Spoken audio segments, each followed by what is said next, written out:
You're listening to the Classic Gamers Guild podcast. This makes my nipples hard.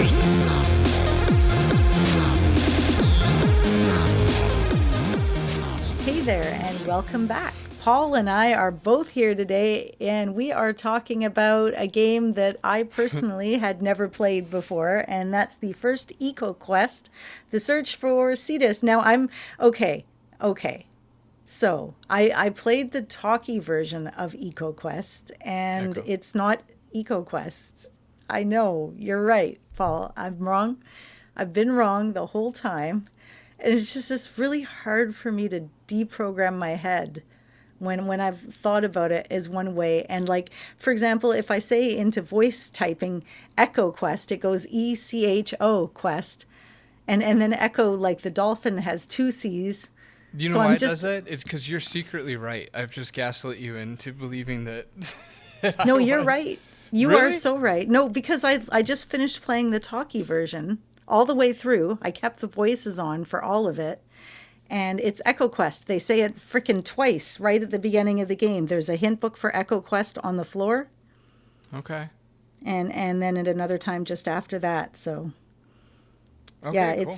You're right, Paul. You are right. I am wrong. And you are right. I really overthought this in bed this morning, too, because I was like, I bet you it is eco, because echo is like Latin, like Italian way of saying it, where the E is an And in English, like more Germanic, English makes no sense at all. Learning another language has taught me that English I'm already a better speller, infinitely better speller in Italian than English, because it just makes sense. It's just that they just do what they're supposed to do. And then in English, it's just like we don't know if it's an I or we don't know what to do with our vowels. Anyway, welcome back to the show. He says to piss off Anna because she scrapped a few intros saying welcome back to the show. I think we should start an episode by going "Gah!" just so when people press play, just jolts them like "Gah! Welcome to the show!" You know, in a I don't know, in a mad that reminded me rush. of the sound in Karateka at the beginning whenever he goes to do his first fighting stance, he does this "Gah!" kind of like a noise. It's like do do do do do do, and then you do that. It's a good game. I bet it is, too. But it's not an adventure, so there's no point in talking about it, Anna. I've never played not it. right now. I've never played it. I looked at it and was like, gross, I'm not ever playing that. And I was true to my word. Yeah. No, it's so satisfying. You can get it as an app, a Karateka, in the Google Play Store, and you can play it in your regular color setting, or in the green and black, or in amber monochrome. Nice. Of course, you play it in amber monochrome. Old person sepia memories. That's right. If I can't see it through a sepia haze, then I guess, well, no, how would that go? I was trying to make an eye surgery related joke, but it didn't work. It's like, because when you need to have the eye surgery, you see things through a sepia haze as well. So if you can't see it in a sepia haze, then I guess I'll just see it as how they give it to me. I don't have any other See what I mean? It just didn't work together. Is it like, in theory, it could have. But anyway, so EcoQuest, I have a hard time getting over that. I'm taking a shit sounding version of EcoQuest. EcoQuest. It's one of the edutainment games. And my dad, when I was a kid, like, I don't know about you, but I never played this as a kid because my dad's like, I'm not bringing that game within 50 feet of the house, because he's like, he would use quotes, the environment. My daughter ain't learning nothing about anything. And he's like, no, it's just like dolphins and nets and things. And I'm like, well, that's fine. So I play it. This is the first time I've played it for this episode, and I'm 5 minutes into the game, and I've seen a dolphin get trapped by a net, and now I'm having to clean oil off of a duck, and I'm just like, oh no, my dad was right. That's a great title for this episode: Dolphins and Nets and Things. And the kid looks like a California stoner surface, but I think his voice is adorable, isn't it? Though his voice is kind of cute. The voice is good enough. It is, yeah. But they do draw him with his eyelids halfway shut constantly, so he gets very stoner vibes. For anybody who hasn't played it, you can imagine the turtle in Nemo. It looks like that. And for anybody who hasn't seen Nermal, I mean, Nemo, then just imagine yourself stoned. And for anybody who hasn't played this game or seen Nemo or hasn't gotten stoned, I don't know what to tell you. I can't. Listen to this episode, I guess, is the best we can say. Yeah, Don't press stop now. Then you're just going to have to imagine eyelids, slightly lowered in a stoner-like fashion. But anyway. We just watched a Let's Game It Out video, and then like the main character that he made in the character creations, it made it so that when his eyes blinked, the lids split like down and up, and you could see his eye through it. It was so creepy. Yeah, right. It was very unsettling. Yeah, they overthought it. So I like the Happy Gerbil was cute. Okay, so here's what this game did. You do a thing and you get a reward. I'm sorry, I gotta call you out on that. Did you just randomly read one of your notes out of nowhere? No, it was in my head. You didn't think that fit? You're in the bed. Okay, so that's right. Okay, so that's fine. I'm just saying, like, the reason I'm bringing it up is to give a framework. So what I'm trying to say is when you accomplish something like feeding your hamster, giving it water or whatever it is, you get like a little reward for it. Like in this case, for example, the hamster dances. And this whole game has a very like the type of idea that they used in the Jumpstart games or the Reader Rabbit games where you'd solve some sort of an accomplishment and then you'd get a little reward like a song or a dance or something fun, a little noise or a joke.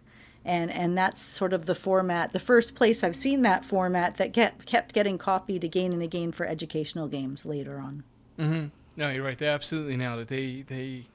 Okay, so I played this game with Strummer, with my kid, and so I'm going to be reporting for the both of us because it's the most fun he's probably ever had with an adventure game. For real. I mean, we both have really fond memories of Day of the Tentacle, too, but he was so young then that this was... It's unbelievable how well this kept his attention. It took us about 3.5 hours, and like at no point was he disengaged at all. He was completely engaged the whole time. He couldn't have a higher degree of ADHD than he does, and it maintained his attention because of exactly what you're describing. There's these constant little dopamine hits, these little sounds, these little animations. If you like zone out in the room for too long, a periscope comes up from the carpet. Like, little things to just grab your attention and make it fun. So yeah, I'll be reporting through the lens of myself and my experience playing it and from Strummers. And then a quick back note for context. I played this when I was a kid. It's the only game I have physical evidence of me playing. There's a picture of me somewhere in a tuxedo playing this game with a hint book. I think I was waiting on everybody to be ready to go to my brother's wedding because I recognized that purple bow tie. And if you look closely in the picture, it's EcoQuest on the screen, so that's neat. And then I played it like maybe 5 years ago-ish, like first time playing it again as an adult, and then I played it again yesterday, or 2 days ago, and for the first time I played it with the talkie version as well, so we'll both be on the same page. Because last time we did this, one of us, I think it was Freddie or something like that, one of us played you played the not talkie, and I just wanted to talk so much shit about the talkie the whole time. I was like, damn, we gotta, next time we gotta both play talkie so we can be on the same page with some of the bonkers things that goes on in Sierra's talkie version. So anyway, okay. I like what they do though with the Sierra games. They don't force you to listen to the whole frickin' sentence. I'm like, no, I heard you say the first bit, I read the rest, I'm gonna click the button now, which is fine. You couldn't do that because you were playing it with somebody, and whenever James or Jacob would come in the room and watch me play, I would let them talk all the way through. But otherwise I'm like, should I go, not just the soap from okay, right. Yeah, very good. Mm-hmm. I didn't have the words on the screen. I think it's an option you can turn on. Yeah, I had the words on the screen, yeah. I found it really helped not having the words on the screen because it didn't tempt me into reading it. Like, cuz that's what happens. The words are on the screen, so you read it twice as fast as they say it, and then you're frustrated with the words. Whereas when there's no words on the screen, there's just the talking portraits. It was much more immersive. I surrendered. I could not do that, man. I have never once played a game like that, ever. Unless I had no other choice. Even in like Dragon's Age Origins, you have to, you can't, if you want them to be talking, like they'll talk in the background when they're doing stuff, but I always like subtitles up. Yeah. Always. I didn't have a choice because of Strum. I had to, Right. obviously I can't. Like, I had to keep up, kid. Too fucking bad. We're clicking through this one because I read it I've already read it like 4 times, kid. Jeez. Yeah. Okay, so let's just do a little timeout, and we're gonna organize this episode. Not like an edit point. We're still talking to everybody. Hey guys. You guys want to listen to us organize an episode? Just wait. Okay. This is probably just going to end up going as it usually does. But for the hell of it, it's a little Hail Mary and see if we can get some structure here. So real quick, before we start with the first part of the game, we're just going to give you some little background information. So I'll pass it off to you, Anna, if you got any fun facts up your sleeve. This was designed by Gano Hain. I think that's how to pronounce it. Mm-hmm. She was an ex-teacher, and she's... she I guess I keep wanting to say piloted the idea of EcoQuest because she saw her favorite beach being polluted and it broke her heart, and once Ken Williams and everybody was on board, like, yes, let's try to do some edutainment. Side fun fact, Bill Davis, who worked for Sierra, said that he believes that Sierra probably coined that term because they were using it at the time. There was no great internet, so he doesn't obviously know necessarily if they coined it, but it sounds like they more or less coined it over at Sierra, so that's neat. But Gano came up with the idea, and if for some reason she's listening, and I'm not saying her name right, I'm so sorry. I did Google it too right before we recorded. I'm like, how do you pronounce Gano? And they were all like that. But so it was inspired by her favorite beach being polluted. It was co-designed by Jane Jensen, so all female-led team here, which is not unique, let's say, for Sierra. Which is cool. And yeah, so her and Jane did it. This is the first time Jane got design credits. I guess she didn't get design credits on Police Quest 3, but this was the second game Jane was working on. First she was credited for. They consulted with the Marine Mammal Center, in which Sierra donated some small part of their profits for, in good faith. And it was designed in a way was designed for kids, so there's no deaths, there's no dead ends.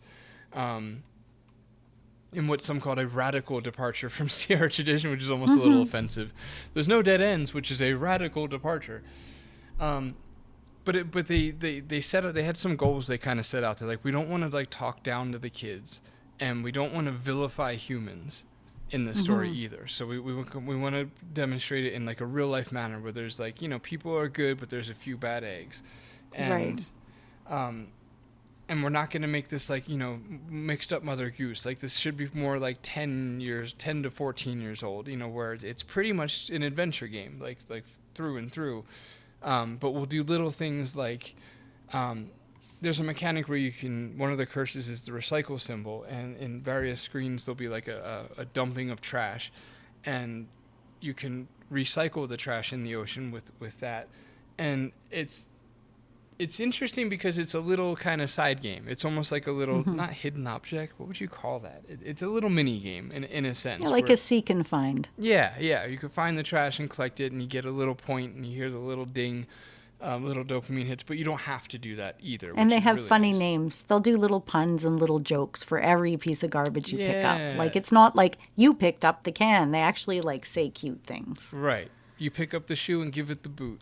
That was one. That was Adorable. Yeah, that's all you guys need to know. They were all like that. You can imagine that. So this kicks off Sierra Discovery Series. It was made with SCI 1. It was probably, I think it was the 5th point and click game that Sierra made. And yeah, that's good enough to get us started. So the game opens in Adam's house with his dad. Which me playing it with Strum was nice because it's a little father-son situation going on. And then I'll mention my first note and hand it off to you, Anna, where the game first starts out and Dad's like, you should go play with your friends. And Adam's like, I don't want to. And so I wrote down, Adam is antisocial. I love that. And he is. He mentions later in the game, he's like, I don't like people. I just like animals. So I'm like, okay, this is for sure Gano or Jane speaking directly to us through Adam right now. Yeah, exactly. Speaking to the person in front of the computer that said, you're right. I don't want to go play with my friends right now. I'm happy right here, right where I am. And it's cute, right? This kid, his name's Adam Green, and well, although he looks like he's 5 years old, he's obviously older. He completed the little certificate in his bedroom says a 50-hour course in animal husbandry and rescue techniques. So And I was clearly. like, sorry.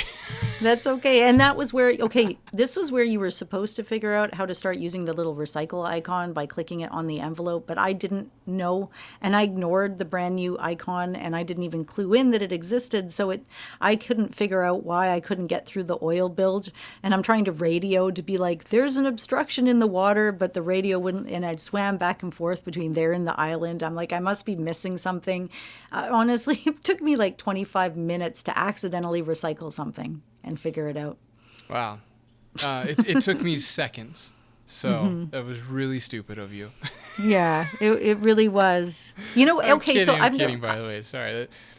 I don't have the box. Do you have the box? Because it says on the shelf, 55 Fun Ways a Kid Can Make a World of Difference by Michael O'Brien. And then he says, Neato, they put it in the EcoQuest box. Yeah, okay, so we do have the box. I took it out and forced Strum to simulate the experience of Dad just comes home with a box. Aw, This role poor play. kid, dude. And like I opened up the box and like I really sold it too. I'm like, oh, and look, the Sierra catalog. So here's what I do while my dad was installing the floppy disk. I'd look through the catalog. Oh, look at this. Willie Beamish is coming out. That looks like a fun game. And then he was like, well, why don't we go downstairs? So I have like a 486 and a Pentium set up downstairs, like CRT, the whole deal. And he's like, why aren't we playing it on those? And I'm like, that's an awesome point. We should go downstairs and play these on the real computer. I could even install the discs so we could get like the full experience. It would be so cool. And then I realized he was eating rice, and I was like, actually, we're gonna stay here because you're gonna get that shit everywhere, all from my fucking IBM keyboard, and it's a Model M, which is very technically clinky and hard to replace. So yeah, we didn't go all the way, but we did open the box, and there is feelies in the box, and honestly, I got really sidetracked on the catalog, so I didn't even look at the EcoQuest related to feelies, but there was stuff in there. But that one is in there, 55 Fun Ways a Kid Can Make a World of Difference. Totally. Yeah. And there's Okay. like a newsletter thing as well. Yeah, that's right. And there's a hint book on the ground too. It's like, oh, it's an EcoQuest hint book. And then it's like, oh, can I pick it up? And he's like, no, I don't need that. And I'm like, ha. Right. Funny. Very good. Yeah. There's Very a lot of cute little things like that. Right. I really appreciated some of the old school sound effects in this game. Like when you clean the seagull, it's all like. Me too. Just, Some of them are reminiscent of other games of the time too. You know, you hear it and you're like, oh, I recognize that Yeah. from King's Quest or Quest for Glory, or, you know, that whole Sierra family of sound effects. I love that. Wow, that was such a classy way to put that. That's right. I really regret trying to make that sound effect earlier too. Sorry, guys. I regret half of the things I've said in this episode so far, but it's okay because, you know, well, it has to be. That's why it's okay, because it has to be. Okay, so as you said, we're in the bedroom. We got an oil-soaked seagull, so we're establishing themes here. It's like, you know, an echo-based theme. We're collecting items. There's like stuff laying around the room, like a soda can we got to recycle. It introduces a recycling cursor, so we can recycle our can. And what else is cool is that there's like the whole game has this in-game encyclopedia. So when you look at objects, it gives you actual ecological facts on them. Mm-hmm. Like very Wikipedia style before Wikipedia, which is really, really fun. And I really like that. And sometimes I try to do sometimes in Phantom Fellows where it's like if I just don't have like a joke or a funny thing, or we're looking at like the 47th door and I'm like, I just don't have a door joke right now. Then we try to give, you know, fun facts for, you know, that's fun. You know, this whole game is fun. Like, okay, this dolphin ends up like, okay, you rescue a dolphin from a net and it's okay. It turns out it's there and it's in the pool and you're supposed to go check on it to see how it's doing. And I didn't know this thing's about to start talking to me. I'm just like, oh, okay, it's this kind of game, is it? And then I went from reality to immediately into fantasy. And then as you go on, you're like, oh, there's like oracles and Illyria and all this other. I'm like, oh, because I didn't even know it was going to take me in that direction. Oh, cool. Okay, right. That's just good. I like these. We got to keep checking in on your first time around POV. not knowing that it was going to go, because it does. It starts really grounded, and I mean, it starts so grounded that you're cleaning oil spill off of a bird, Yeah. right? It doesn't necessarily set the tone of like talking wacky animals that it'll turn into. So that's a good point. A lot of my notes are just stuff that Strum thought was funny, but the one thing I thought was funny was when you look at the gerbil in the bedroom, he uses the can on the bars like a prisoner, which was I took a adorable. screenshot of that. I thought that was, I wanted to take that as like just a little sticker gif, or a meme or something. Yeah, it's so adorable and funny. And then Adam like booty slams the can into the trash. He like throws it up the air and whacks it in the trash with his butt. That was a huge hit with Strum. Quintessential to his enjoyment of the game going forward, I would even say. He was locked in from that moment. But yeah, okay, so let's take it there. So we cleaned off the bird, we leave the bedroom. Dad fucks off somewhere after giving us like a cleaning solution that he's invented that cleans coral. Everyone's super worried about the state of the earth and the environment and stuff. Check. It's like the last rainforest kind of movie time and all that stuff. Right, yeah, some Ferngully shit going on, exactly. Yeah.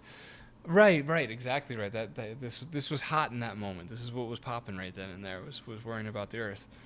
Yeah, because the only edutainment games that I really played that were in the series was the Dr. Brain and the Island of Dr. Brain, and the reason that I played them is because it reminded me of the Dr. Cranium from Quest for Glory, like that they'd be related. Right. That's the only reason I wanted those games specifically. Which explains why I had no reason to want to eat those games. Because they're just puzzles, right? There's puzzle yeah. after puzzle after you're like, where's the story? Wait, it's just another puzzle. Yeah, I did play them too. I get like a weird nostalgia hit when I see some of the screenshots. So I'm like, okay, I was there.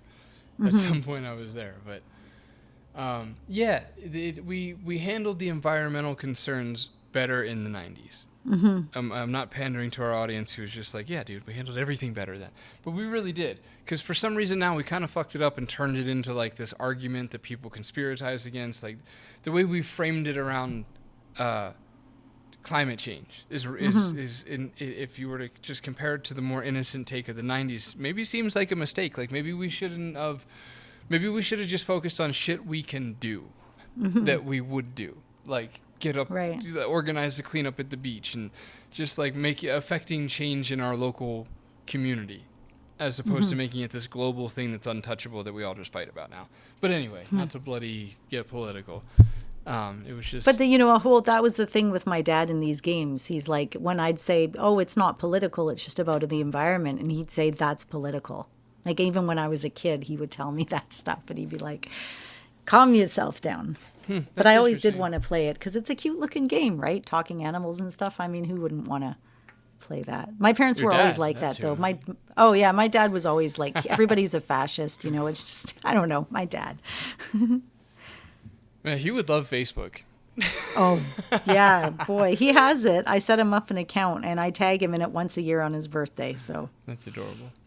Yeah. Okay. So but I like that you can talk to the rug. That's kind of cute. Like you can actually say something to it. Right. Yeah, you get a point. A very and you unfair point, by the way. If you're looking for completion, that's not fair.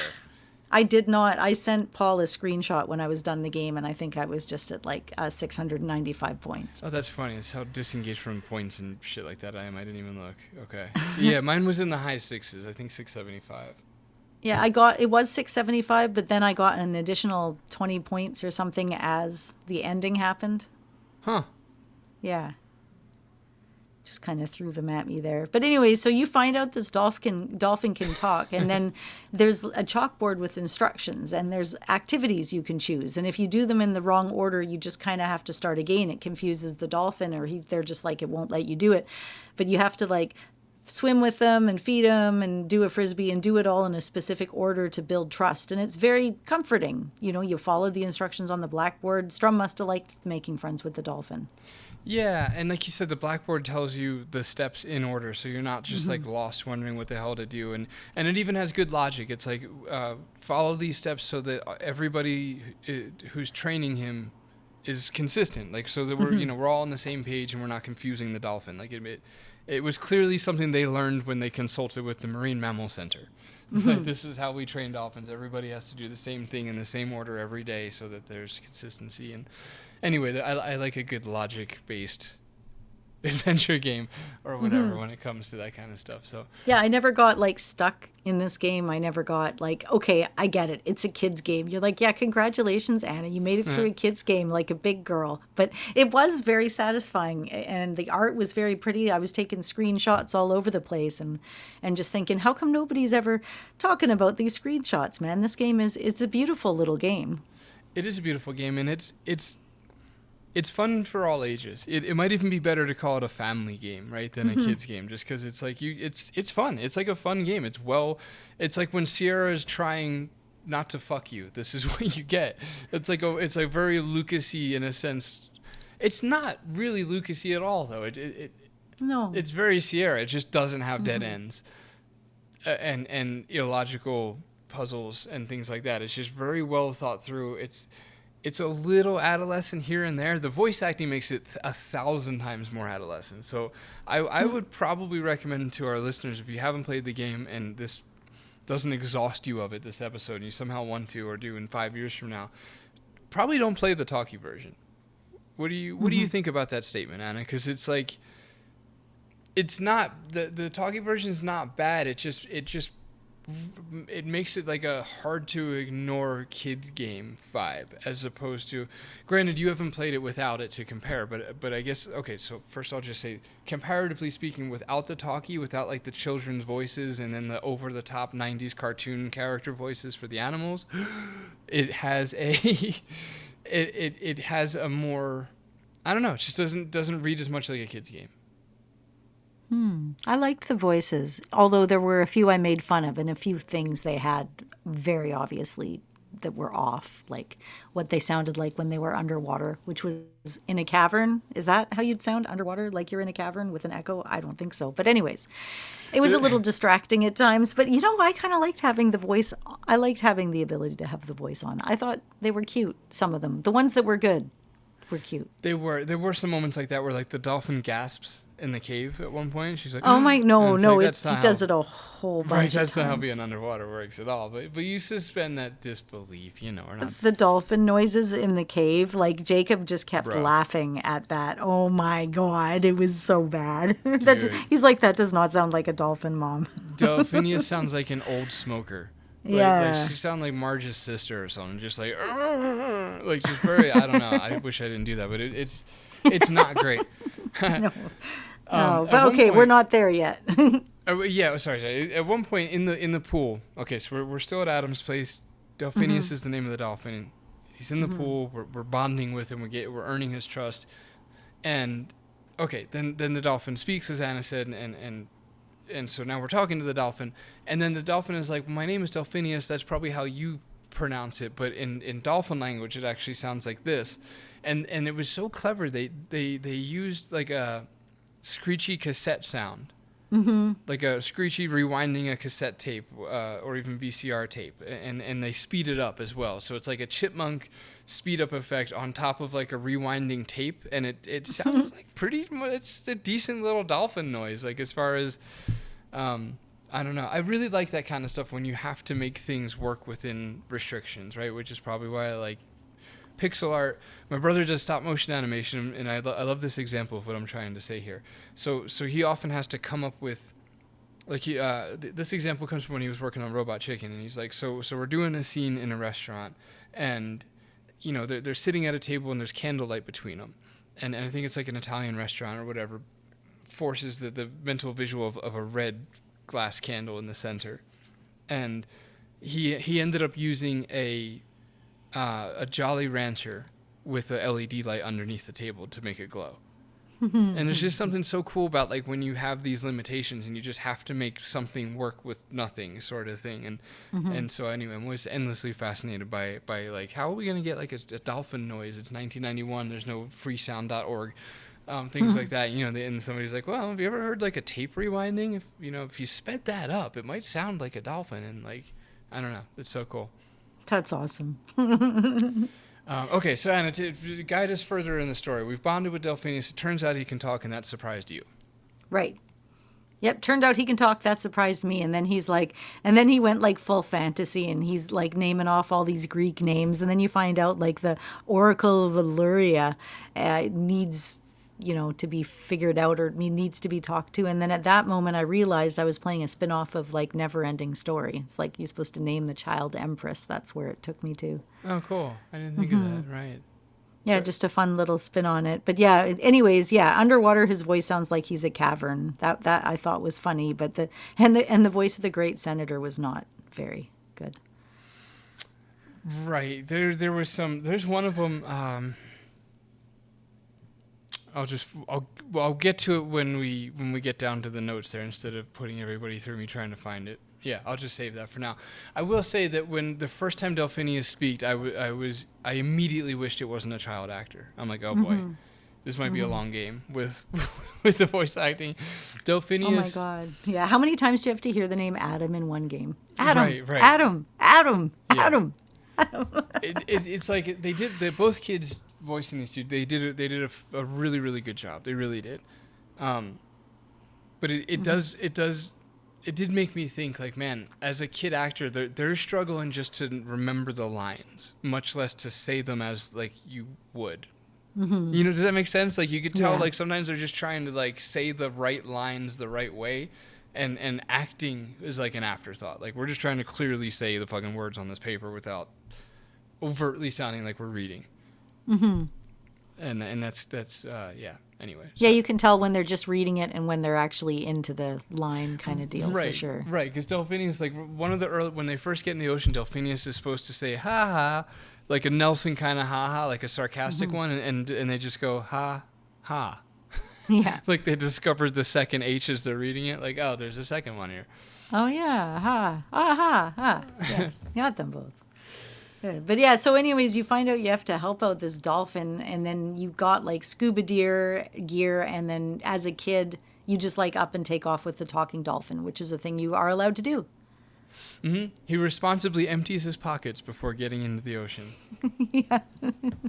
But yeah, so here's where we get trapped, because no matter which way you go, and I played around with the programming on this a little bit. How did they contain you with the bilge and the ship? So I tried like going off in any direction to see if I could like trap it or confuse it in some way. But no, they were solid. It didn't make sense mapalistically. Yeah. Nice. But it Trademark. Yeah. It did work. And then so it turns out there's like this oil coming out of it, and it's like, who cares about any of this problem? This isn't our problem, but we clear out and recycle some of the garbage so we can make a path through the bilge, but we just ignore it. And I really thought, because we have a radio, that you should be able to flag it. Yeah, that's a good point. That's a decent little maybe oversight there, right? Right, yeah, because I mean, it is like an active oil spill into the ocean, and we do have this. We don't have time for this. But I see what they were trying to say is this is just what big boats do nowadays, like for you to understand how careless yacht owners could be. I guess. Yeah, and the kid loses the balloons into the sky, and the balloons will come back into the game shortly. Yeah. Which was clever. Yeah, and then they had the little seaweed maze, which frankly with a walkthrough is not much of a challenge. No. The seaweeds look weird. Strum said that the seaweeds look photoshopped, and I'm like, dude, they might be. The reason why he said that was because a lot of them have this messy white outline around them. Like, you know, when things are lazily cropped out of another photo and pasted on one, like they don't clean it up, they don't get the edges. It kind of looks like that. There's like these weird white edges around half of the leaves, and it's just like I was like, he might be right. It looked like, Microsoft would do something like that. Like if you're working in the Paint program, that's something you'd put together yourself. Yeah. Yeah, just I don't know. It didn't, and they look suspiciously realistic too. Like I almost wonder if they tried to like compress down real photos. Something's fishy about that, about the art in that's just that scene. But yeah, I would agree with you. But anyway, so then you arrive to the dolphin city, right? Am I skipping past anything? No, you arrive at the little dolphin city, and then you start picking up garbage, and that was my example of the reward it gives you. Like there's a beach ball on the ground, so you recycle it, and it's like this sad little beach ball, flat as yesterday's newspaper, sinks slowly into Adam's trash bag. Yeah, I was like, that's adorable. Yeah, she's using like early YouTuber voice into Adam's trash bag. That's right. One of them that was good was into the twilight zone of his garbage bag. Ooh, nice. Like that, yeah. Very poetic. Or Adam's teachers used to talk about trash on TV, but this television is trashy without even being turned on. Right, yeah. Yeah, this stuff's gold, people. Get out there and recycle when you play the game. It is fun. It is. And, who else did we meet? Oh, right. You know who the turtle sounded like to me? We get to meet this turtle, Winnie the Pooh, just a little bit. Right. Yes. Yeah, I could see that. Oh, yeah. But all of those things, all of those sensorial descriptors. And Olympia sounded like a Muppet. One of them was Olympia so sounded Muppet-like. just like Elmo. She was Elmo before Elmo. I didn't even know her name, but as soon as you said Muppet, it was an angelfish. Yeah, very much with Muppet-like. them sexy lips too, man. Damn. Oh, what man. a tease. She was asking for it. There was a few sexual thing. Poseidon's conch sounded really sexual, the way that at least that scene made it sound that way to me. Yeah, no, I'm just glad you said something like that after my horrible things. I don't feel this would be a good first episode for people. I hope. Oh no! If like this is the first be one, a great new listener episode. Let's listen to us cover a children's game. They've already left. That's those fair. people. Okay, hold on, time out. Let's go back into the beat with the game. So we show up to the Fish's City, and this is pretty much where we have to go into the temple, because there's you clean up the trash, as Anna said. There's a few options, but Delphinius kind of guides you in the right direction here, which is really good on the kids game angle. And it's honestly it's very LucasArtsy. It's not even kids game-y. It's very much like a little railroady, like a little, hey, just stay here. Like if you try to go up or down, it's just like just please just stay here. Don't worry about why. I mean, because the ocean's big and scary, and there's decent reason given behind it, because Jane is absolutely a class act of a writer, but there's so many things she covers. You really appreciate Jane Jensen when you play any of her stuff, especially in the vicinity of playing other Sierra stuff. Just that she has a really good grip on, what am I trying to say? She gives a reason. And I think Sierra they're not great at that sometimes. They're not great at, like, back to the example with doing things in order with the dolphin. A lot of Sierra games would be like, you just have to do it that way, and you'll just slog and find that out. Through trial and fucking error, you will figure it out. Whereas with Gabriel Knight and with Jane stuff, it's usually like, well, the reason you have to is because you need to consistently train the dolphin.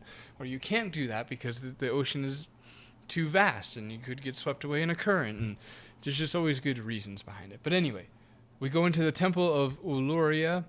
This game is like they're very proud of their Greek naming in this. They overdo it, man, because you can't. It's really heavy-handed, the Greek naming, because you don't remember it's all just something us. Like well, yeah, they all end in us, O-U-S or whatever. But okay, so we go into the temple. And you're confronted by a slide puzzle. Yes, exactly. And my note here is, I got to see Strum fall in hate with sliding tile puzzles.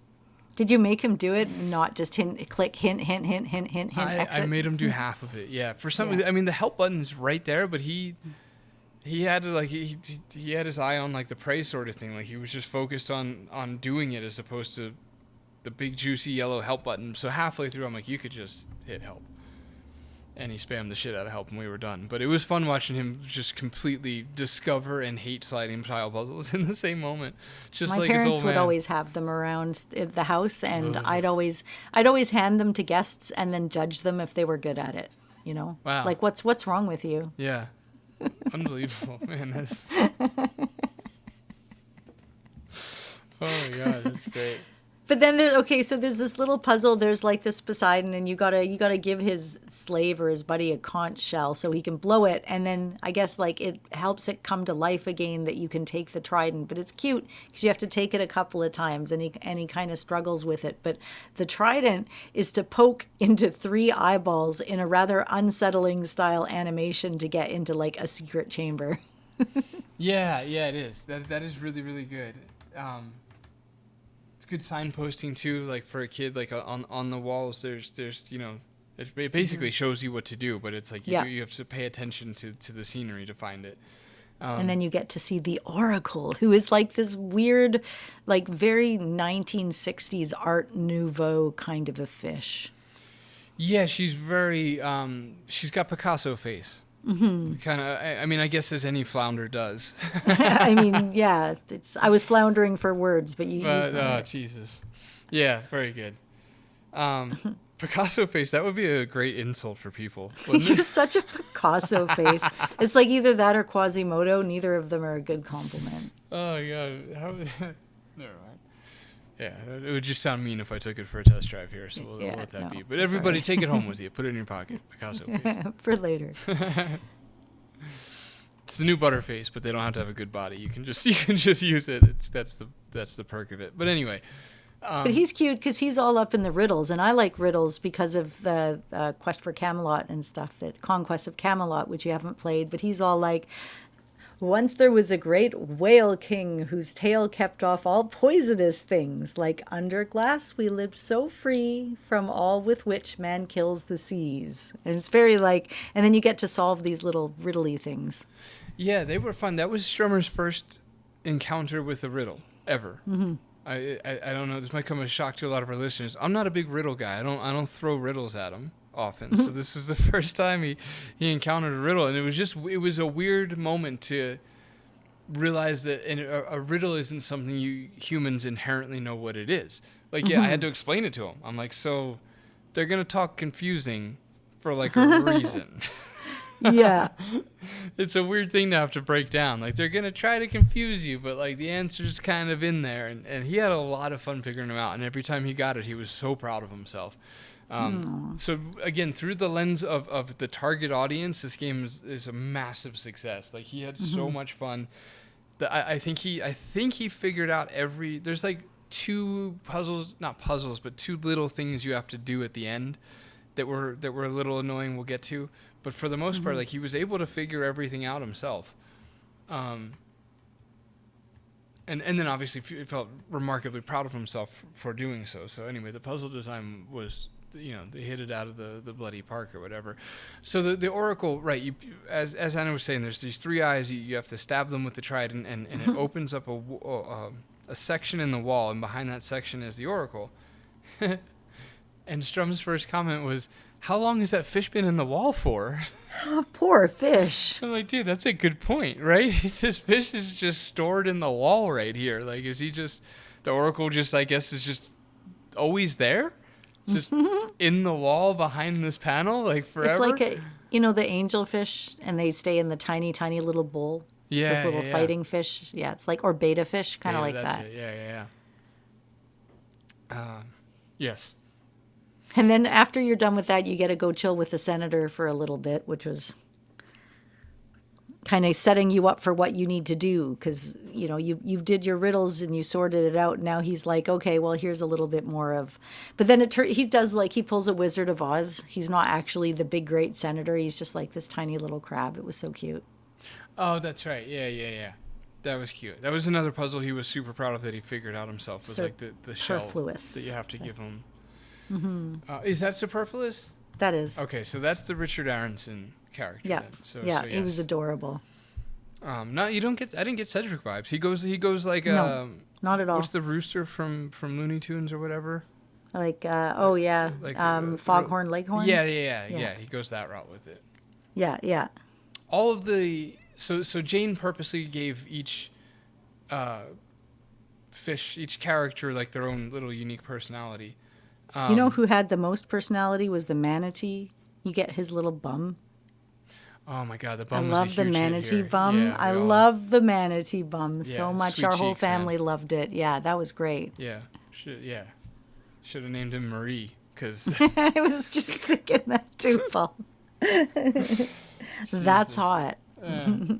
Yeah, no, that was great. Right, okay, so now we go to the fish apartment section of the game, and this is like I don't know. On one hand, it's like the kind of the bulk of the game, and on the other hand, it has not a lot to do with the game.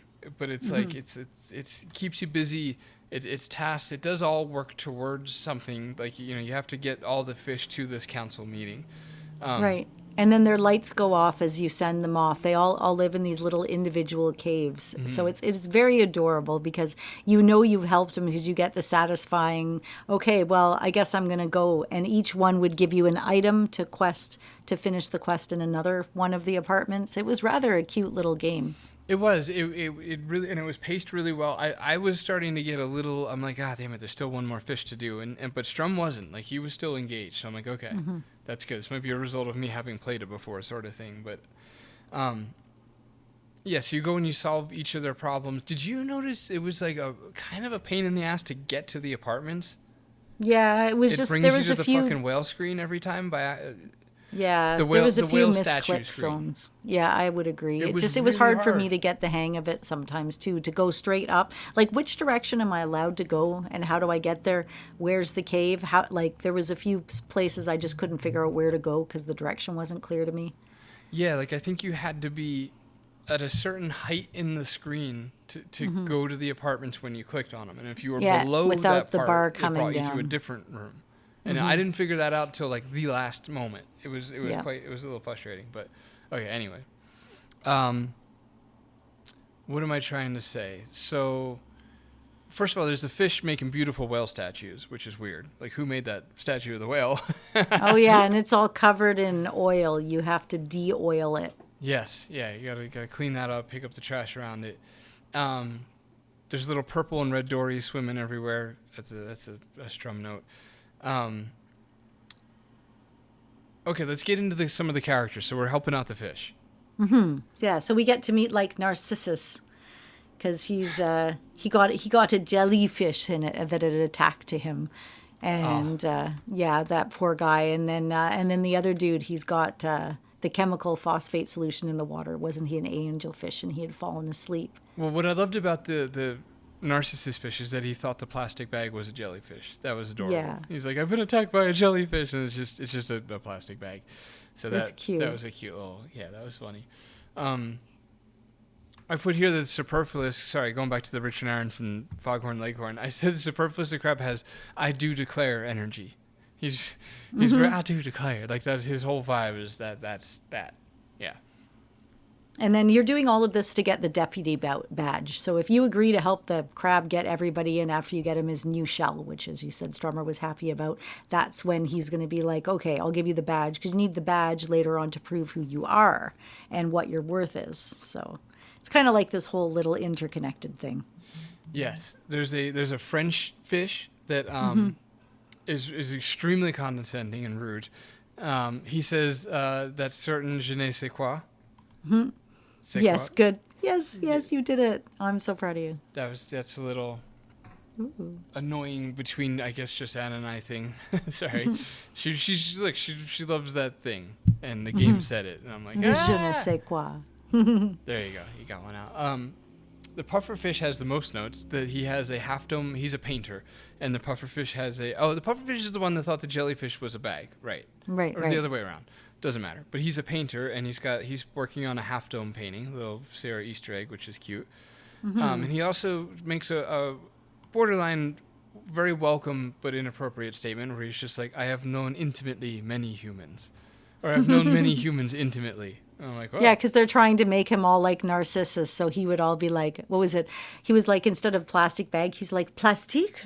How can I avoid what I cannot see? Right. Just very much like that. Very theater kid about energy, yeah. Adam says grody, which I love. That was a big word in our household in the 90s. Yeah, I took a oh my gosh, actually, I took a screenshot of him saying grody. No way. Yeah, hang on, which one? Where was it? Grody. Oh, well, it doesn't matter. We're on a podcast. Point is, I took a screenshot of it because I love that word. Same, yeah. That was our word for gross pretty much for 10 years back in the day. So that was fun. The swordfish, we have to help out a swordfish who has reading glasses on, which is adorable because I don't know, the big nose just asks for it. But he has swords on his wall, which is hilarious. It's very subtle, but he's got a shield with two, like, traditional swords crossed on the wall. It's like, swordfish has swords on his wall. So, like, I appreciated it. And the swordfish, okay, this is the one I said earlier. I was like, I'll just wait till we get there with the accent. The swordfish has the most half-assed English accent I've ever heard. Oh, we all kind of made fun of that a little bit. He doesn't commit. He's just No. like, he just says English things, be like, that's preposterous, as opposed to like, oh, that's preposterous. Like, go all in, man. Did you hear what Aronson's doing down the hall? I mean, these people are committing, and you're over here giving me half energy. I'm just saying. Wasn't he? He was Hippocrates. Was he? Yeah. Again, they might have overdid it with the Greek names. You just kind of start forgetting them. Well, it's just funny to me that they'd all have, like, you've got a California accent, you've got, like, the Oxford accent, and it's like, but they're all Greek names. Right, that's true. The surfer fish was my favorite. He was awesome. Yeah, he was funny. So we're not going to walk you through what you had to do with each fish, because who cares in a sense, but it's all fun and games, and it keeps you busy. And you go up to get it to a fisherman's throwing his garbage in the water, and you teach him a lesson. He mutters cockamamie kids, which is funny. And you tell him, like, hey, he's like, it's just a little bit of trash. What's the harm in that? And he's like, there's a lot of trash down here, man. You'd be surprised. Everybody thinks that way, and it piles up. And he's like, maybe I'll think about what you said. So I thought that was a nice, again, because Strummer was next to me, I was like, actually, that's pretty nice. That's a nice way of demonstrating how you can affect change in the world. And they were trying to show that the fisherman was a jerk too. He's like, you told him his name, and he's like, Gregarious. That's the heck of a name for a dumb manatee. Yeah. He's like, he was trying to make him out to be such a jerk, which made it extra rewarding when he actually started listening. And he's like, oh, you're not so bad for a kid, thanks. Because what you put, like, you made it so his boat wasn't going to keep cutting the manatee's head, because he keeps getting, like, cut by the boat all the time. Yeah, look, I hate to victim blame here, but I can't help but feel like that manatee could have just swam I know, right? Like, he's wearing a police hat anyways. He should be fine. Or like a mayor's hat. Yeah, exactly. Yeah, he's got little Band-Aids all over him, which is cute. But okay, so it's the episode structure, right? So we help out all the people, and they all head to the temple, so they can head to the meeting, which takes place in the temple, and that's where we are. So this is. There's a bit more of the weird seaweed at that meeting, like in the area around it too afterwards when you're going back and forth where the octopus is. Right, that's right. And I'm sorry, I'll back up one more thing, because I opened a loop I got to close. Earlier we said there's a kid playing with balloons, and that would come back into the story. Well, the turtle is choking on the balloon. Yeah, so you have to take it out, right? Like, and it's almost so much like the straw in the turtle's nose environmental story. Right. It's but you're just pulling the rest of the stick of the balloon out of the turtle's mouth after. Right, exactly. And that was nice, because it's like real world ecology as far as like the puzzles are concerned, like tying it to real life events and actual consequences and things like this. I didn't make that connection until you just told me about it. Oh, cool. So thank you.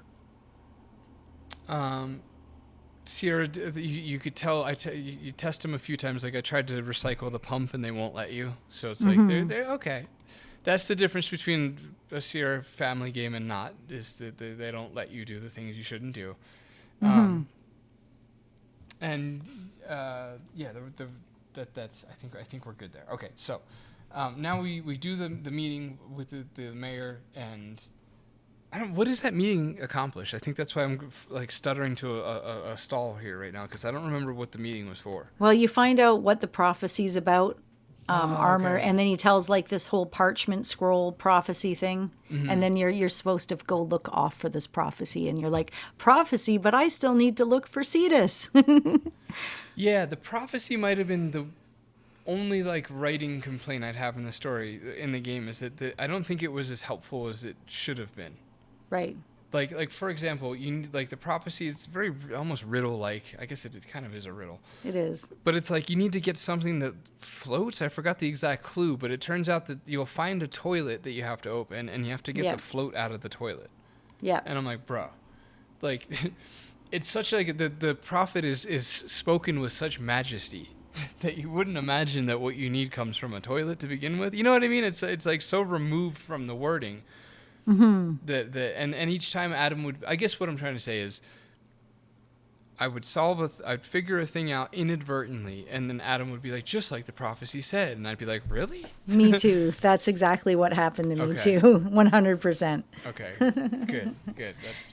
But the puzzle with the octopus was cute, because octopuses are known for being able to take lids off of jars. It's one of their talents. And there's this octopus kind of half hidden off in the seaweed. And what you have to do is you have to grasp the concept of putting the jar in front and then having it deal with it. And later you get to like show it a mirror to get it to fight it. But it was very cute puzzles. That's my only, I always have a note or 5 that says something is bullshit, and that's my only note that has that. It says the jar in front of the opening is bullshit. So we must have got stuck on that for a minute. Oh, I got stuck on it. I had to look up what the hell to do there same. because I was going back and forth, and I'm like, I don't understand what I'm doing because I'd click it on the octopus Exactly. Yeah. because I could see something was there. Yeah, that alone took a while to figure out because they make the octopus the same brown as the cave it's around, which fair enough, but like, come on, it is a kid's game. And that's another note that I have here to get your thoughts on it is it says that this game is getting more Sierra-y as it goes on. Yeah, it did. It made me start having to look up because at first I'm like, I'm not going to look up hints. This is a children's game. Like, same. obviously, I don't need hints for this game. It's going to guide me through it. There's no dead end, so I can try everything. So there's no reason. Right around And this then I was like, octopus. yeah. It's like, and then where I put that note specifically is when you have to use the jar on the ear to get the glowing fish. I'm like, I didn't get that this either. is I getting also more and more scary as we go on here, you guys. I couldn't figure out how to get into that upper cave where the skeleton was in the chest. It took me. I just didn't know that I needed to go up into there. Yeah, exactly the same. It's almost, I got this vibe that it takes Sierra, and I'm like bundling everyone that works in Sierra into like one embodiment of the spirit of Sierra, but it's like it takes Sierra a tremendous amount of self-control to make a game reasonable. And as this game goes on, the spirit of Sierra is getting worn down with the effort it's taking them. And it starts getting a little sloppier and a little harder and a little less reasonable and a little more bullshit. And it's just like I could feel them like growing exhausted with the amount of effort it takes to make a game not hard. Yeah, it definitely gets. I felt that like I haven't played all of Torrens Passage, but I played a little bit of Torrens Passage, and right away it was a little bit of a trickier game than I thought for a kid's game. But I've never tried Mixed Up Mother Goose. Maybe that one's easier. I don't know. Yeah, I played that as a kid. I think that one's like a very it's just side quests at a time. Go do this, Fetch bring it quests, back here. yeah. Yeah, fetch quests. Thank you. But yeah, so what you're doing is you're getting all of these items assembled so that you can follow this prophecy thing. And essentially a lot of it is so you can get a jar that's glowing or some sort of a light source. So you can go into this cave, and it's a very scary cave. And, you know, Delphinius doesn't like the cave very much. So he spends the whole time making his scary cave noises. Yeah, in doing research for this episode, I came across a whole... what would you say? Like a lit up forum that were just really upset about... the fact that Delphinius doesn't help you here. And they're like, you know, earlier in the game, Delphinius teaches kids about echolocation, and now you're in this dark cave and you could really use echolocation to get out. And like everybody was on this train like, yeah. But what they missed is that Delphinius makes it a point to say that there's something in the air that's giving her or him a headache. Right. And like there's something in the water, and then you quickly find out that there's toxic sludge in the water. So it's not again, Jane always gives a reason. It's not just like, oh, I can't help you because I have a headache. It's like, no, you're going to find out why the dolphin has a headache and how, you know, this toxicity in the water might actually be throwing off her echolocation. Like there's actually a really good reason why the dolphin can't help you through the cave, is my point. And this is where you finally get to use all of those items and then, you know, set it all up so that the buoy can come up so that it can all be cleared out magically in 2 seconds. Right. You use your radar thingy, your ping thing, and you tie the string around that, and you tie that around the toxic waste, and it calls people over to come clean out the toxicity. And along the way to that, you find a Leisure Suit Larry doll. Did you find him?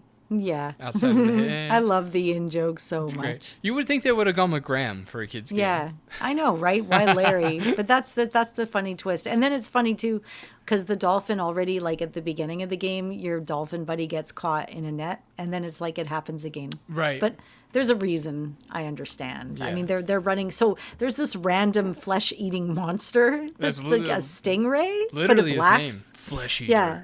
That is, and he will Hardcore. come around and chase you sometimes, and that's what happened. And then it's funny because Delphinius gets caught in the net, and then she's just like, "It's okay, just leave me. Take care of yourself." It's like, aw. Yeah. I think it's cute that was cute to you. Honestly. It was cute. It was like as if you're gonna do that, It like felt as if so Adam would do obligatory. that. Yeah. I'm like cold and callous to that scene. Like, are we doing this again? The whole going without me. What kind of friend do you think I am? That's cute. It worked on you. That's very cute. Okay. Quick little notes leading up to this. I learned that octopuses have ink, I guess. Mm-hmm. I didn't You know didn't that. know that? No, Oh, you I can thought even that was eat squids, them. yo. Oh, yeah. I had no idea they both did ink. I really, for some reason, thought for the last 41 years that squids had ink and octopuses were like smart instead. Oh, they are very smart. But yeah, I've eaten octopus ink it's a used On for purpose? cooking. Yeah, it's used in cooking. Okay. Okay, cool. Weird, but cool. And then it said that the ink is supposed to smell like them to throw animals off of their trail. I didn't know that either. I thought the ink was primarily, or just solely, I guess you'd say, to blind them. I didn't know that it also had the same pheromones as them, so that the predators will be just confused as hell as to where the squid is or octopus is. Anyway, I learned a lot. Okay, I think I'm caught up on notes, right? The jar thing is BS. The octopuses have ink. When you go to this, there's a sunken submarine you have to get a saw out of, and when you open up the compartment in where the saw is, there's two fish that are making out in there, which was cute. There's a pirate scene, which is very fun. It's like a little grotto under the ground, a little pocket of air, I guess, with a pirate skull and a treasure chest. And the narrator, somewhere around there, yells "psych" at you. Which Strum and I both really like. She totally just yells "psych." Oh, it's because the fish that you're chasing, the little dickhead fish that swallows your key. Oh, yeah, that was why. Yeah. And then you think you're about to get him, and he takes off, and the narrator's like, "psych." And it was funny, too, because the fish ended up getting its just desserts as well. So it was Nice. kind of a funny little puzzle altogether. Yeah, what a weird saying that is, isn't it? It's just desserts. Yeah, just desserts. That's right. It is such a weird saying. I like weird sayings. Yeah. I get. So you end up. Is that go like ahead. a Marie Antoinette? I get a French vibe from that saying. I don't know why. Yeah, it's a good question. I don't know where it originates. Right. Okay, I'm wondering if that like tied into the let 'em eat cake thing. I don't know, but okay, I'm okay with. Well, not hang knowing. on. Now I'm All right. gonna have to ask She the wasn't. Google what it says. Where did the just desserts origin is? Stay tuned, folks. We're all about to learn something. It comes from desserts. Let's see. Why is it? Here, I'll say other things while you're looking it up. So, Oh, here it is. Sweet. Earliest recorded use is 1599 in the tragedy of Sir John Oldcastle. Upon a pillory, that all the world may see, a just desert for such a villainy. wow, that was a very poetic, almost riddle-like definition. I don't think I understand it, actually. Can you give it to me again? Sure. Upon a pillory, that all the world may see, a just desert for such a villainy. It doesn't explain it. It's just No, well, it's where because it they got came their from. justice right. But it's not. What do you mean?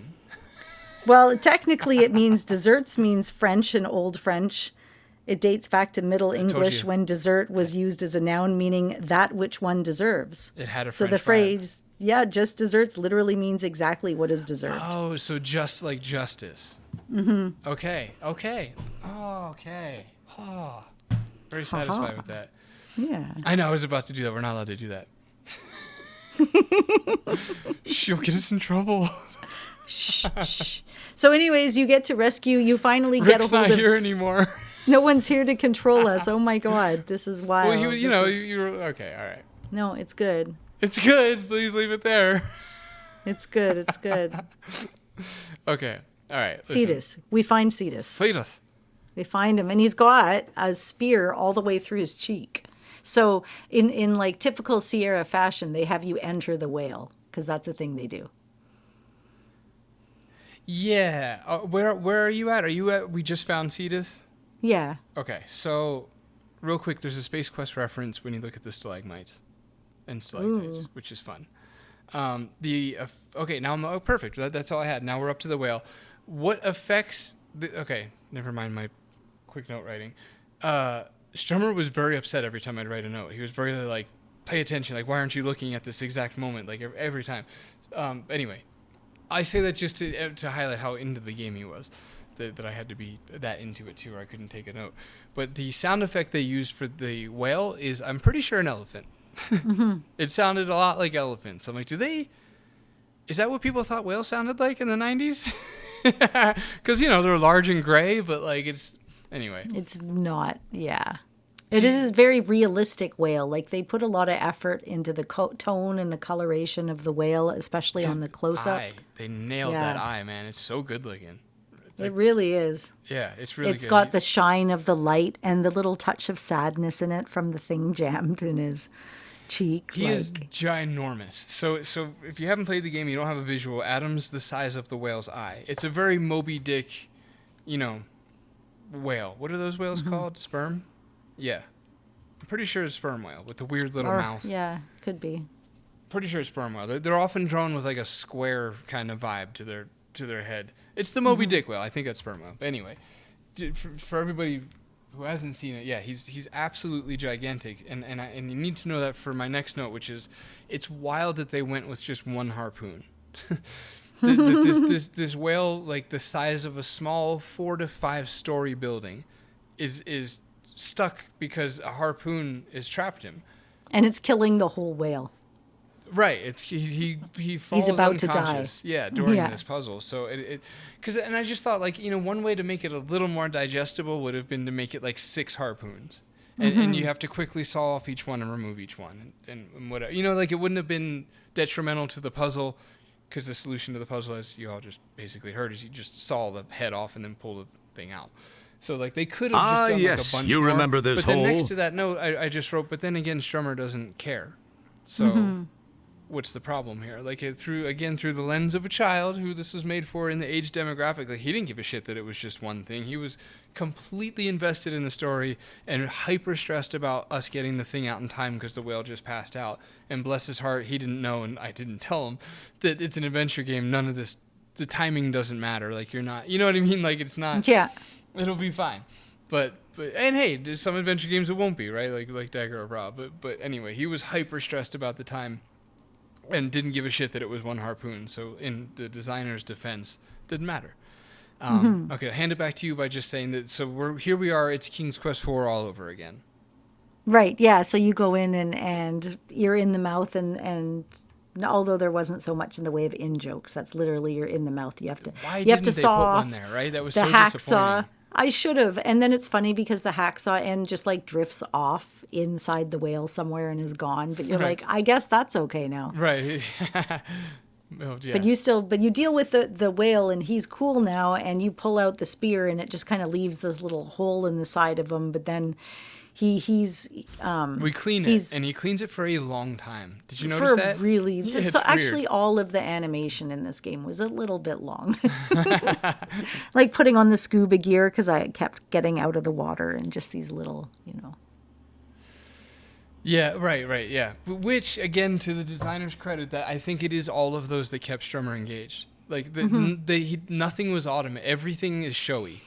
There's like a little thing that they show don't tell constantly, which was great for Strum, keeping him engaged. Like every little thing had this little animation, which for like the grizzled, seasoned adventurer like Anna, it's like we do often just want to click through, like get on with the thing. But for Strum, I kept him engaged. So. I like that. Well, it reminds me a lot of games of the 90s. There was games like Howie's World, for example, which was Howie Mandel's game. But he's like little Howie and you're on the farm. And all you're doing is clicking on things to get a song or a funny movement or an animation. And that's literally the whole game. How do you win? By listening to all the songs, I guess, right? Because there's like 6 songs, one for each area. But it was very big in the 90s. What was his show? Bobby's World? Yeah, Bobby's World Right, was a show. Cartoon, yeah, because that was the voice. You just Yeah. did, yeah. Okay, so Anna, the one thing Anna and I haven't really built up here is this flesh eater. It's a giant black manta ray, and flesh eater is the So one scary. responsible for. I know, it's so over the top. Flesh Eater is the one responsible for Cetus getting stuck and kind of like the demise of the fish kingdom, because Cetus protected them and he's their king. So he kept order, he kept protected, he kept things clean. As we were helping those fish in the apartments earlier, a lot of their problems were things like algae overgrowing on their food. That was why the surfer fish had to leave, because he had no more food left. And which again was like ecologically accurate, because that fish only eats X kind of plant, and those kind of plants get algae, then the fish can't eat it. Like, it's all correct, which is cool. Again, Jane just with Gabriel Knight 2, which is the more I revere that game so much. It's one of those games. The more I think about it, the more I love it. But she does wonders with like blending fiction and nonfiction together. That's really I think her strongest point. It's so good. I can't wait for you to play Gabriel Knight 2 again proper. Hopefully you'll enjoy it or else. But I will. But yeah, so this giant manta ray is freaky, but Cetus is way more powerful, and he kind of comes and yells at him and is like, "You're going to meet your doom. Cetus has returned." Bitch. Yeah, exactly. Thank you. And so he fucks off, and then your dolphin buddy, like he was playing with the dolphin, the manta ray, so like Canadian. in the net, as if he was like Buddy. a spider catching his as if he was a spider messing around with his prey in like a Harry Potter movie or something. But he was just like flying around him and bumping him around in this net. So you have to come in and use the multi-purpose sharp shell to free him. Yes, you have to help. I like that too. You don't defeat Death Eater or whatever. Death Eater that's like Anubis or Anus or whatever that Egyptian god is, the soul eater, the flesh eater. That's the one. You don't defeat him, but you help Cetus defeat him. You stab him with your angel lionfish whatever spine With poison in it, a poison spike. Yes, you can tell we're reaching the end of the episode. Throwing in a lot of whatevers and and it's all gonna be fines. And it is, because that is literally the end. You stab the little fucker, and Cetus knocks him out, and all is well. You go back to the city. They give you a magic conch shell that Around the whale eye, you have this whole like party with them when he's like, you rescued, and they all kind of tell you what you did to help them. And it's very much like the end of Quest for Glory or another game where the hero's being honored. And it's like, these are all the great things that you did to help us. And it was a very sweet scene. Yeah, it almost has a Wizard of Oz vibe, and you were there. Like you feel like he's gonna wake up from like a hallucination, but that's it. Oh, the very last note I had is Cetus asked Delphinius to give Adam a ride home because Adam must be all tuckered out, basically, which I thought was parentally adorable. Like he's, you know, just cute. He is like a little kid. Like he's probably really tired. This was a very big day for Adam.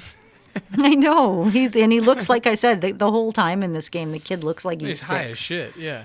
Yeah, and right, he's super that's it. high. He's been smoking weed all day. There's a lot going on. So yeah, Delphinius gives him a ride home, and there's a beautiful moonlit ocean art scene that there's a nice little payoff for the end. And that's EcoQuest, the search for Cetus. And that's it. Anything else you want to say about the game, or are you like, that's good, we're good now? That's good. Well, I want to know what you thought of it. Oh, I thought it was great. It was very straightforward. I mean, I've poked at it a little bit during this episode, but I'm glad that I saved it. It was very much like you can hear the message they're trying to give you in like every scene. And I'm not anti-environment. I compost, I recycle, I do all the things. But, you know, I can't help but see it through my father's eyes a little bit and be like, yeah. But no, outside of that, I appreciated it for what it was. Man, that's crazy. The level of which, what you just said reminds me, I can so easily just as a parent, we can just so easily completely send our kids on trajectories. Yeah. Trying to figure out a way to word that. You're right, where it's just like, wow, like even that sticks to that degree where you're just like, okay, with your hypothetical environment, with the abstract idea that is keeping the earth clean. My parents did raise me to be very cynical. And it's like anytime I thought I had a great idea and I'd come up and excitedly tell them, they'd always like show me other ways to think about it or exactly what was wrong with the idea. So I've always had a really good ability to take a lot of different, thoughts into each idea and to never be convinced that any one of them is right. Right. Well, there's pros and cons to that. What I should say is there's pros to that, right? There's definitely pros, Prose, yes. Nice. Mm-hmm. I guess I don't really understand that word, to be honest. It could be poetic. Okay. All right. That's what I thought. It was like a. Yeah. Okay. Closing notes. One. So yeah, there's two versions. There's the CD-ROM and the floppy. Not big differences between the two. Some people claim the animation is smoother on the CD-ROM. Unclear. Reception released, it was praised all around. This game was a hit. It did really good financially.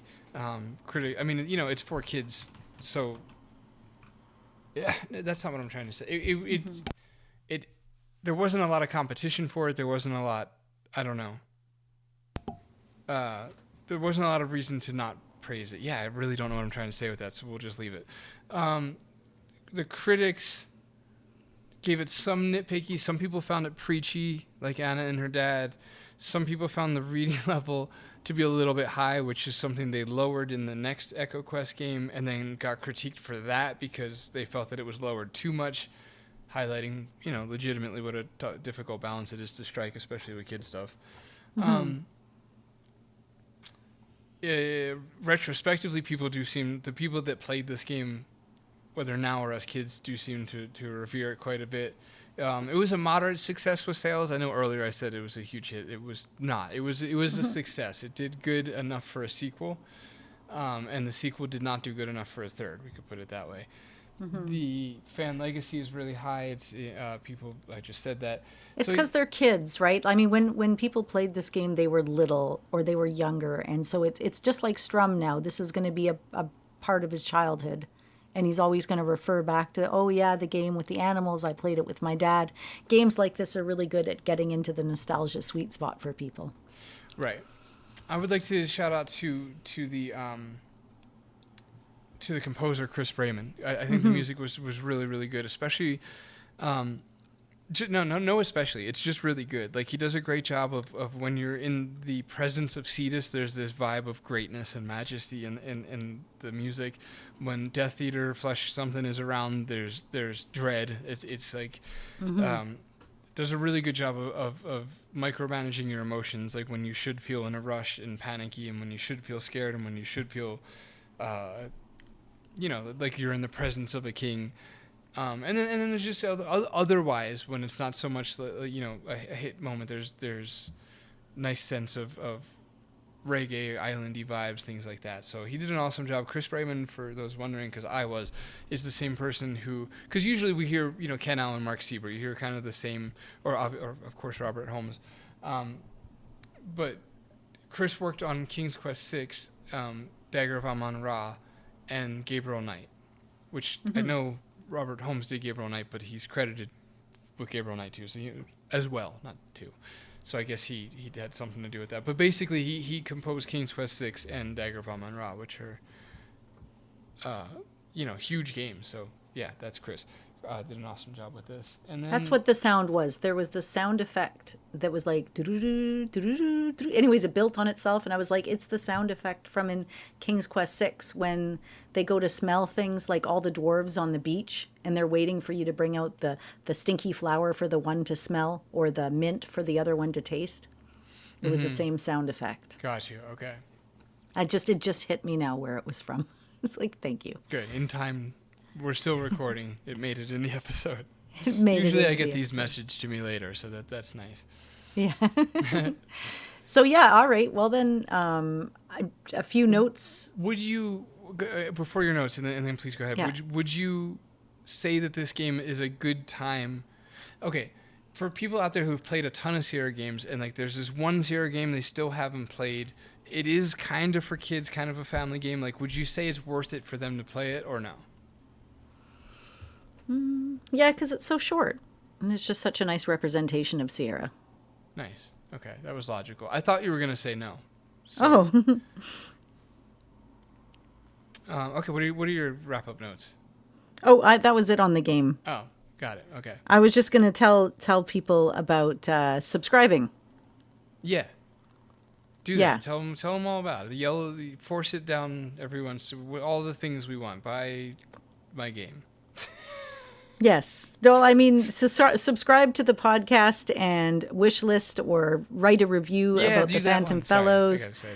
Yeah, man, I could so use reviews, especially on GOG. I mean, really, especially on both. The amount of reviews it's crazy low comparatively speaking. But if anybody has it on GOG and has a positive review, that they would like to leave, even if it's just a few words. I could sure use them because I'm going to talk to GOG about hosting my next game soon, and the more positive reviews that I have on this one, the more of a chance I have of courting them for the next one. So yeah, it's super true. It is the that. absolute biggest factor on how visible a game is. So the more reviews it gets, the more likely that they'll be like, oh, I would like to recommend this game, or, to somebody else. It can make a huge difference. Even just a short sentence or a thumbs up can really help the game reach more people. Right, exactly. Because if you're like me, you'll overthink. You'll be like, I'll do that when I have time because I want to show it care and say the right thing and really think about it. But like, if that's you, just do a quick little game. Good, do play, because nobody cares basically. I care, but I'm just saying like the general public, like people aren't actually reading it. Anna and I are probably the only two reading them, and screenshotting all the great ones and stuff like that to post, but. Somebody mentioned the soundtrack in your Steam discussions and said they liked it, so I let them know that the soundtrack is available on GOG and Bandcamp, and you can find it on various streaming services, and it's nice to hear that people are enjoying the music in the game, because all the music was composed, of course, by Paul. I should put the soundtrack on Steam, too. I really should, But anyway, reviews would be super appreciated, and if you haven't played it, then play it, because I would like to know what people think, and if you're having fun with it, and I'm hard at work on the next one, which has been super fun, and maybe we'll talk about it someday soon, but that's and we're on the Adventure Game merch store.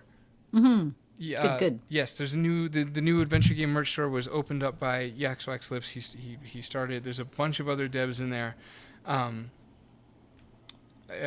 There's no need to name them all because I don't know, but there's a bunch of other games, so it's not like you would just be grabbing Phantom Fellowship. You could go grab stuff from other people's other games that we love and know of. And the website, I'm kind of stuttering because I've been secretly trying to pull up the website the whole time.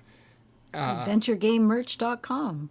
Really? It's what I would have guessed. Fantastic. Okay. But yeah, check that out. Phantom Fell's on there, and so is a good, 10 other developers. We'll link it up. It'll be under the episode and a little yeah. linky there too, so you'll see it there. Yeah, and there's also Phantom Fell's pin from Canvas Quest Tom. I don't know if I ever mentioned that, but that's super fun, and that's in the description. And okay, I'm all done. All right. Well then, thank you for listening, and a huge shout out to all of the true believers on Patreon. Gareth, Mick, Jeffrey, Mark, Brian, Chapman, Christopher, Yanis, and Tim. Thank you so much. Thanks, your support keeps the show going, and it means the whole world to us. Yeah. If you want to join them and help support the podcast, you can find us at patreon.com/Classic Gamers Guild.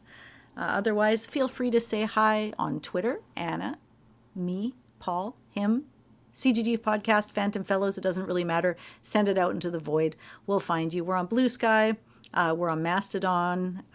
You can also email us your words, mail at cggpodcast.com. I'm going to take a second to say on the phantomfellows.com, you can also get not just a walkthrough of the game, but also like points to hit, like how to get all of the achievements. Like there's more information. A companion. Oh, that's a tricky word to wrap my mouth around this late in the episode. Join us. Talk about neat stuff. There's a Facebook page and a Facebook group. We're also on Instagram, and we are on YouTube. And then don't do a murder.